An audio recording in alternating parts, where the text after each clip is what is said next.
இயேசுவுக்கே புகழ், மரியே வாழ்க. கடந்த முதல் வெள்ளிக்கிழமை வழிபாட்டுக்கு முன்னாடி, ஒரு வாரத்துக்கு முன்னாடி என் பையனுக்கு உடம்பு ஃபுல்லா பொட்டு பொட்டா பொடி பொடியா ஒரு நோய் மாதிரி வந்தது. நான் ஆஸ்பத்திரிக்கு போய் பார்த்தேன். அங்க ட்ரீட்மெண்ட்ல போயிட்டு இருந்தது. அவங்க டேப்லெட் கொடுத்தாங்க, மெடிசன் கொடுத்தாங்க, ஃபாலோ பண்ணோம். ஆனா அதுவும் குணமாகலை. அதை தொடர்ந்து கரெக்டா போன மாதம் முதல் வெள்ளிக்கிழமை வழிபாடு வந்துச்சு. நான் என் குடும்பத்தோட பிள்ளைகளோட வந்து பங்கெடுத்துக்கிட்டேன். அந்த குடும்பம் வழிபாடுலையும் பங்கெடுத்துக்கிட்டேன், திருப்பலியிலும் பங்கெடுத்துக்கிட்டேன்.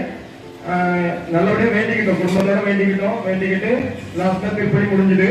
நான் என் குடும்பத்தோட குழந்தையோட உட்கார்ந்தேன். அப்போ யாரோ ஒரு உருவம் உள்ளவா, உன் பிள்ளை இருக்கிட்டு கோயிலுக்குள்ளவா, வெளியே உட்கார்ந்துருக்கு, என்ன உள்ளவாங்கிற மாதிரி எனக்கு ஒரு உணர்வு.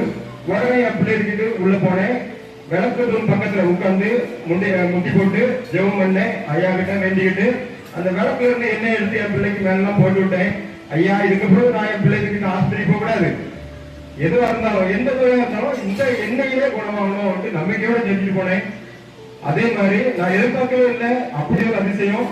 அந்த வடுக்கள் வந்த இடமே இல்லாம அடுத்த நாளே காஞ்சி கோரிக்கையா போயிடுச்சு.